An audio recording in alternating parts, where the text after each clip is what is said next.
Hay fenómenos que el mundo no termina de entender completamente,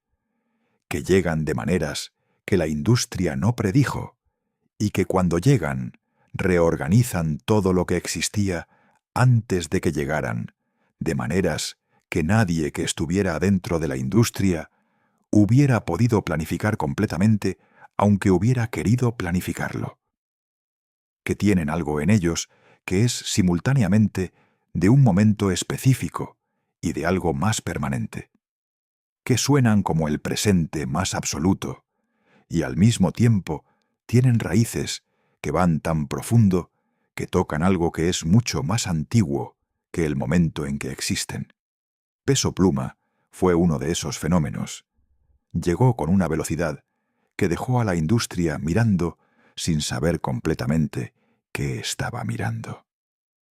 ¿Qué hizo que el corrido tumbado, o ese híbrido extraordinario entre la tradición del corrido mexicano y el trap y los sonidos contemporáneos que habían estado gestándose en el underground de Jalisco y del norte de México, encontrara su expresión más masiva y más global,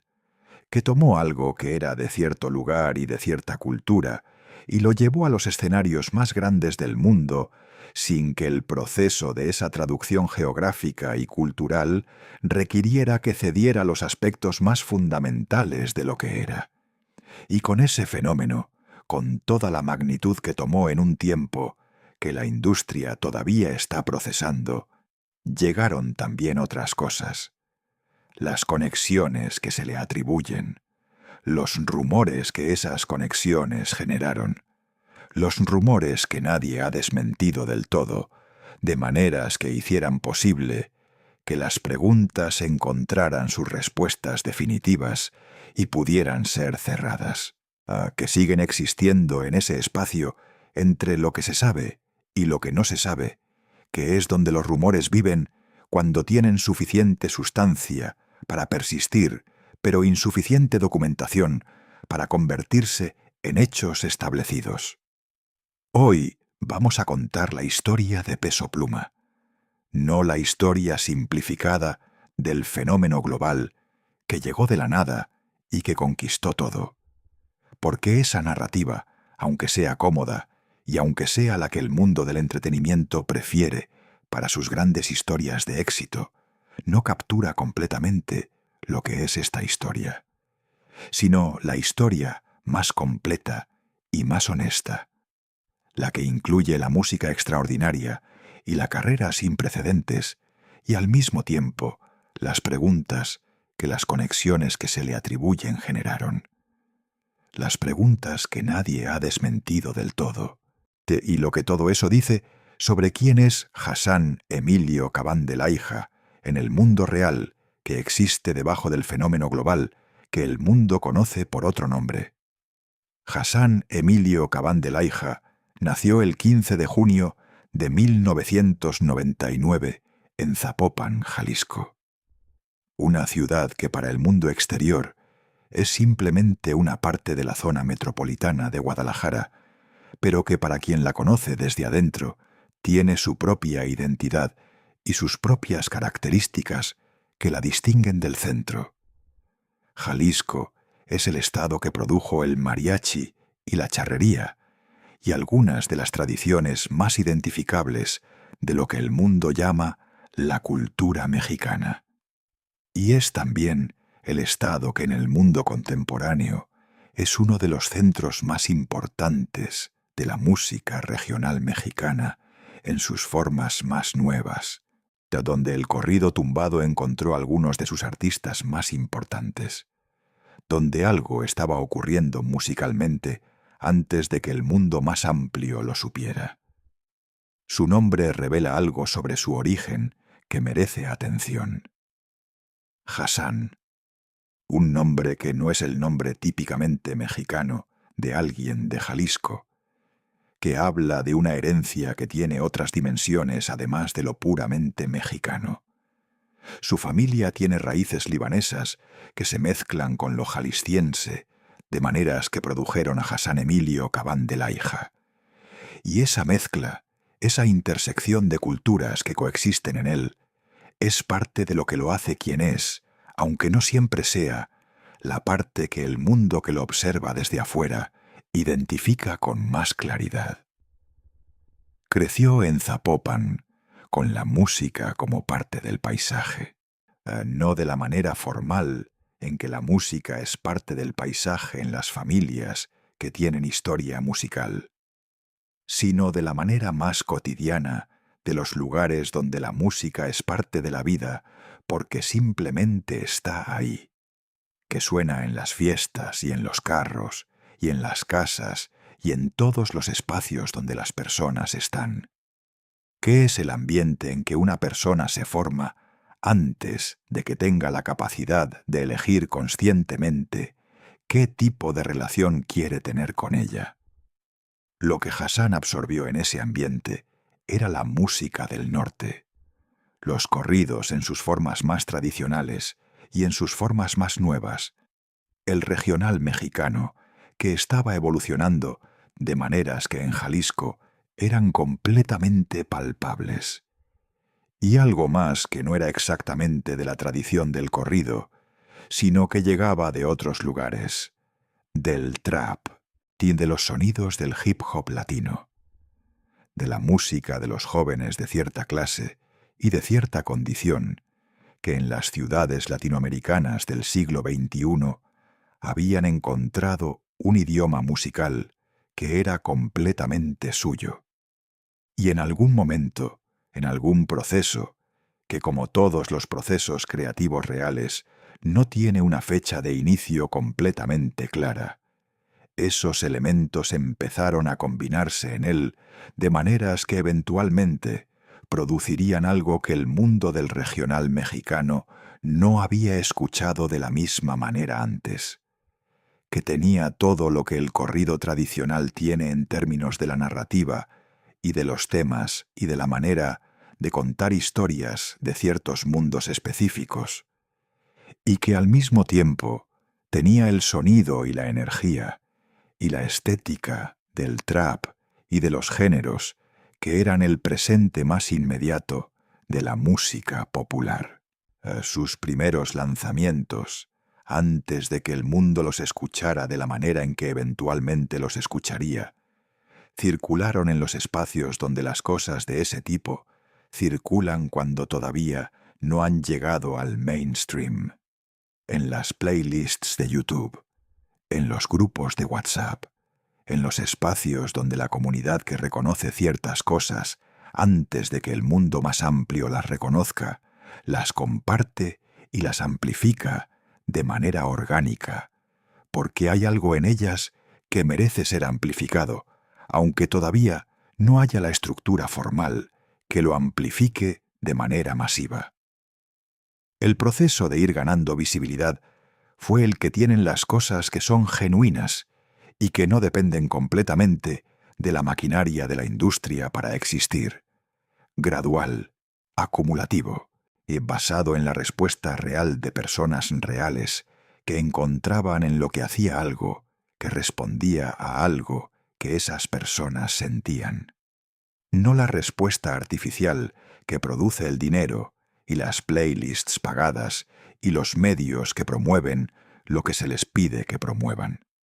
sino la respuesta orgánica que produce algo que la gente quiere escuchar de nuevo, porque hay algo en ello que no termina con la primera escucha. Y aquí viene el primer momento en esta historia que hace que todo lo que viene después tenga el peso que tiene, porque Peso Pluma llegó a donde llegó desde un lugar que no era el mainstream del regional mexicano en sus formas más establecidas. Llegó desde el underground, desde el corrido tumbado, que era un género que existía y que tenía su público antes de que él llegara a ser quien fue, pero que no había tenido todavía su momento de explosión más masiva de la misma manera. Y llegó con canciones que hablaban de mundos específicos, de los mundos que el corrido siempre ha hablado, de los mundos del norte de México y de las historias de las personas que viven en esos mundos, de las historias que no aparecen en los medios convencionales, porque no son las historias que los medios convencionales consideran que merecen ser contadas de esa manera. Esos mundos incluyen realidades que el mundo exterior observa con distancia y a veces con incomprensión, que son parte del paisaje de ciertas regiones de México, de maneras que son completamente reales para quien vive en ellas, aunque el mundo exterior preferiría que no fueran tan presentes. Y la música que habla de esos mundos, el corrido que ha sido siempre el periodismo, de los que no tienen acceso al periodismo convencional, existe en un espacio que genera sus propias preguntas sobre la relación entre el arte y la realidad que describe. Esas preguntas llegaron con Peso Pluma, de maneras que fueron más intensas que las que habían llegado con artistas anteriores del género, por razones que tienen que ver con la escala que alcanzó. Porque cuando algo que existía en el underground llega al mainstream global, con la velocidad con que llegó Peso Pluma, las preguntas que existían en el underground sobre la naturaleza de ese algo llegan también al mainstream. Y las preguntas sobre las conexiones que se le atribuyen son exactamente esas preguntas. El año 2023 fue el año en que todo se consolidó, de maneras que hicieron que el fenómeno Peso Pluma fuera imposible de ignorar para cualquier parte de la industria musical que estuviera prestando atención. Ella baila sola, con eslabón armado, había llegado el año anterior y había sido el momento de la primera explosión masiva. Pero 2023 fue el año en que esa explosión se convirtió en algo de dimensiones globales que reorganizaron la conversación sobre qué podía llegar a ser la música regional mexicana en términos de alcance internacional. Colaboraciones con artistas de primera línea del mainstream global, o actuaciones en los escenarios más grandes que existen, números en los charts que ponían el corrido tumbado al lado de los géneros que habían dominado esos charts durante años, y la presencia en la cultura popular global de una manera que hacía que el nombre Peso Pluma fuera reconocible en contextos que no eran los contextos de la música latina que el mundo había conocido antes. Y en ese mismo periodo, en ese momento de máxima visibilidad y de máximo impacto, las conexiones que se le atribuyen empezaron a ser parte de la conversación de manera más explícita, no porque fueran nuevas, sino porque la escala del fenómeno había llegado a un punto en que la conversación sobre él no podía evitar incluir esa dimensión de maneras que antes podía ignorar más fácilmente. Se habla, y esto hay que decirlo con toda la claridad de que es lo que se dice y no lo que puede afirmarse con certeza documental, de que hay canciones en el repertorio de Peso Pluma que no son simplemente el ejercicio artístico del corrido, que cuenta historias de mundos que el artista observa desde afuera. Que hay en ciertas canciones específicas algo que sugiere una familiaridad con esos mundos que va más allá de la distancia artística. Que hay detalles en ciertas letras y en ciertas referencias que las personas que conocen esos mundos desde adentro reconocen como la clase de detalles que no se obtienen simplemente investigando o imaginando, sino que se tienen cuando uno ha tenido cierto tipo de proximidad con lo que se describe. No se puede afirmar que eso sea verdad. El corrido ha tenido siempre artistas que cantaban sobre mundos que no habitaban directamente y que sin embargo lo hacían con una especificidad que sonaba a conocimiento de primera mano, porque tenían el talento para habitar esos mundos narrativamente, aunque no los habitaran físicamente. La distinción entre las dos posibilidades, entre quien canta sobre algo porque lo conoce desde adentro, y quien lo canta porque tiene la habilidad de imaginarlo desde afuera, no siempre es posible de establecer con certeza desde afuera, aunque el resultado sea perceptiblemente diferente para los oídos que saben escuchar. Pero hay más que las canciones. Hay los eventos que generaron las preguntas de manera más directa. Los conciertos cancelados. En varios momentos de su carrera, en períodos que no siempre tenían explicaciones completamente claras en las declaraciones oficiales, Peso Pluma tuvo que cancelar actuaciones en ciertos lugares por razones que sus representantes describieron de cierta manera,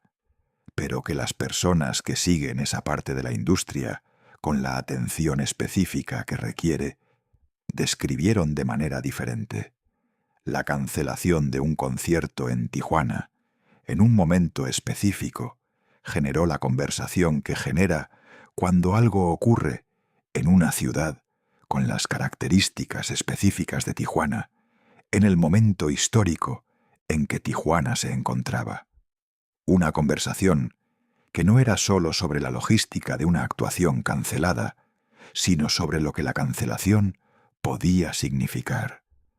Sobre los tipos de razones que llevan a que ciertas actuaciones en ciertos lugares sean canceladas de cierta manera, y sobre si esas razones tenían o no tenían que ver con las conexiones que se le atribuyen. Las declaraciones que siguieron a esa cancelación y a otras similares fueron de las que dicen algo precisamente por lo que no dicen. Que no cerraron completamente las preguntas que la cancelación había generado, que dejaron un espacio de ambigüedad, que las personas que querían leer en esa ambigüedad lo que les parecía que estaba ahí, podían hacerlo sin que hubiera una negación suficientemente directa y suficientemente convincente que les impidiera hacerlo. Y eso, ese espacio de ambigüedad que persiste, es lo que da título a esta historia. Los rumores que nadie ha desmentido del todo. No desmentir del todo es diferente de no desmentir,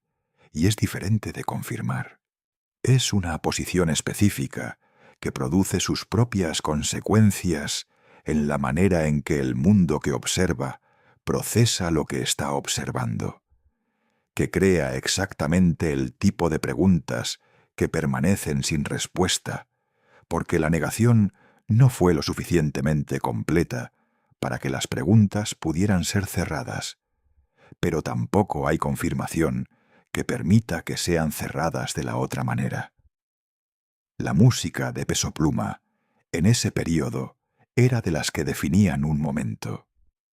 Génesis, el álbum que llegó en 2023 y que consolidó todo lo que el año había estado construyendo, fue recibido con la intensidad de algo que la gente que lo esperaba sabía que iba a ser extraordinario y que cuando llegó fue exactamente eso y algo más. Que tenía en él la energía del corrido tumbado en su forma más completamente desarrollada, que mostraba a alguien que había encontrado completamente su sonido de una manera que hacía que el sonido pareciera inevitable, en retrospectiva, aunque no lo hubiera sido en absoluto. Pero también tenía canciones que generaban exactamente las preguntas que describimos. Que el mundo que conocía ciertos contextos específicos recibía de cierta manera. Que tenían en ellas algo que para ciertos oídos era más que la ficción del corrido, y que para otros era exactamente la ficción del corrido que el género siempre ha producido. La confusión entre las dos lecturas es parte de lo que hace que los rumores que nadie ha desmentido del todo persistan de la manera en que persisten, porque no hay manera completamente satisfactoria de saber desde afuera cuál de las dos lecturas es la correcta. Y en esa imposibilidad de saberlo, con certeza vive la pregunta que esta historia examina. Hay algo que Peso Pluma ha dicho en distintas ocasiones, que cuando se escucha en este contexto, tiene una dimensión que no tiene cuando se escucha sin él. Ha hablado de su música como la expresión de su mundo, de lo que lo rodea, de lo que conoce, no de maneras que confirmen directamente las preguntas que se generan, sino de maneras que dicen que lo que canta tiene raíces en algo real, aunque esas raíces no siempre sean completamente visibles desde afuera. Esas declaraciones son consistentes tanto con la lectura del artista, que conoce sus mundos desde adentro, como con la del artista que los conoce con la proximidad, que la vida en Jalisco y en el norte de México puede proveer, sin que eso implique la clase de conexiones que los rumores más extremos sugieren. Que hay diferentes niveles de conocimiento y de proximidad, y que no todos ellos implican las mismas cosas sobre la naturaleza de la relación entre el artista y los mundos de los que canta. La vida personal de Peso Pluma ha sido otro de los territorios que el mundo que lo sigue observa con la atención que presta a los artistas de su dimensión. Sus relaciones, que han sido seguidas con el tipo de interés que genera cuando alguien de su magnitud tiene una vida sentimental que es parcialmente visible en el espacio público, cuya han generado sus propias conversaciones, que no siempre están relacionadas directamente con las preguntas que esta historia examina, pero que forman parte del cuadro completo de quién es Nicki Nicole. La relación con la artista argentina, que fue uno de los capítulos de su vida personal más observados, que tenía en ella la dimensión adicional de ser la unión de dos figuras de primera línea de la música urbana latina de su generación, que generó el tipo de interés que generan estas cosas cuando los involucrados son suficientemente reconocibles para que su existencia juntos sea más que la suma de sus partes en términos de la atención que produce. Y la manera en que esa relación terminó, que fue de cierta manera en el espacio público, aunque los detalles de lo que ocurrió en privado no sean completamente conocibles desde afuera, dice algo sobre cómo Peso Pluma existe en el espacio de lo personal, cuando ese espacio se vuelve visible. ¿Qué hay en él? Algo que gestiona la privacidad de cierta manera, aunque el nivel de visibilidad que tiene haga esa gestión difícil de sostener completamente. La salud es otro aspecto de su historia que merece atención, aunque no haya tenido los capítulos públicos que tienen las historias de salud de algunos artistas de su generación. El ritmo de trabajo que implica una carrera de la escala, que la suya alcanzó en tan poco tiempo, tiene sus propias demandas físicas y emocionales, que no siempre son visibles desde afuera, pero que son completamente reales desde adentro, que producen sus propias consecuencias, de maneras que no siempre tienen eventos dramáticos disponibles para ser observados, pero que existen de todas formas. O se dice que el proceso de gestionar todo lo que llegó, con la velocidad con que llegó, tuvo sus propios costos, que no siempre eran los costos ordinarios del artista exitoso, que tiene demasiado trabajo. Que había en ese proceso algo más específico, algo que tiene que ver con la naturaleza específica del mundo en que Peso Pluma existe y de las presiones específicas que ese mundo genera sobre las personas que son de cierta dimensión dentro de él. No se puede afirmar que eso es exactamente así, pero hay en lo que se puede observar en su historia de ese período algo que es coherente con la descripción. Momentos en que algo que no era la fatiga ordinaria parecía estar presente de maneras que eran perceptibles, aunque no completamente articulables desde afuera. El corrido, tumbado como género, tiene una relación con ciertas realidades que genera sus propias preguntas sobre todos los artistas que lo practican a cierta escala. Porque el género habla de esas realidades de maneras que son completamente explícitas en muchos casos,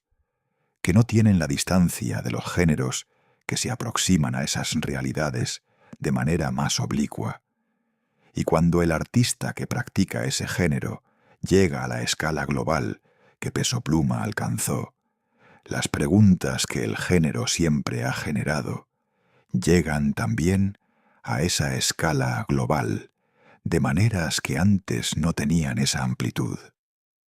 Esas preguntas son de varios tipos. Hay las preguntas sobre el arte y sobre lo que es aceptable que el arte celebre o describa o haga propio de maneras que algunos consideran que legitiman o normalizan ciertas cosas que no deberían ser legitimadas o normalizadas. Hay las preguntas sobre la seguridad de los artistas que habitan ese espacio. Y hay las preguntas sobre la naturaleza de las relaciones entre los artistas y los mundos de los que cantan. Esas últimas preguntas son las que esta historia examina de manera más directa, las que tienen que ver con si las conexiones que se le atribuyen son reales de cierta manera, y las respuestas que no existen completamente para esas preguntas. Hay algo que merece ser señalado con claridad en este punto. La existencia de rumores no es evidencia de que los rumores sean verdad. Los artistas del corrido han convivido con rumores de este tipo durante décadas, porque el género en que trabajan genera esos rumores de manera casi automática, dado el mundo del que habla.